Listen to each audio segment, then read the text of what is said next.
ഇന്നും കർണാടകയിൽ നിലനിൽക്കുന്ന ദേവദാസികൾ 1984 നിയമം മൂലം നിരോധിച്ച ദേവദാസി സമ്പ്രദായം കർണാടകയിലെ 15 ജില്ലകളിൽ ഇന്നും തുടരുന്നു.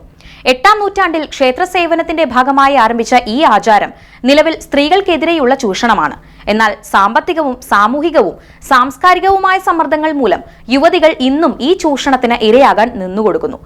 ദേവദാസി സ്ത്രീകൾക്ക് വിവാഹം കഴിക്കാൻ അനുവാദമില്ലെങ്കിലും പുരുഷന്മാർക്ക് യാതൊരു ഉത്തരവാദിത്തവുമില്ലാതെ ഇരുവരുമായി ബന്ധം പുലർത്താം എന്നത് ഈ വ്യവസ്ഥയിലെ ഇരട്ടത്താപ്പാണ്. 2025 കർണാടക ദേവദാസി പ്രതിരോധം, നിരോധനം, ആശ്വാസം, പുനരധിവാസം എന്ന ബില്ലിനെ തുടർന്ന് നടന്ന റീസർവേയിൽ വലിയ അപാകതകൾ ഉണ്ടെന്നാണ് ആക്ഷേപം.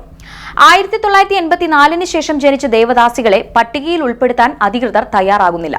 നിലവിലെ കണക്കനുസരിച്ച് 23,395 മുൻ ദേവദാസികളാണ് സംസ്ഥാനത്തുള്ളത്. 2008 ഇത് 46,660 ആയിരുന്നു.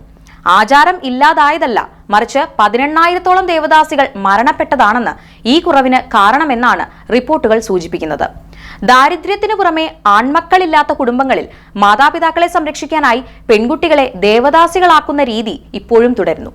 പോലീസ് സാന്നിധ്യത്തിൽ പോലും ക്ഷേത്രങ്ങളിൽ ഇത്തരം ചടങ്ങുകൾ നടക്കുന്നു എന്നത് ഭരണകൂടത്തിന്റെ വീഴ്ചയായാണ് കണക്കാക്കേണ്ടത്.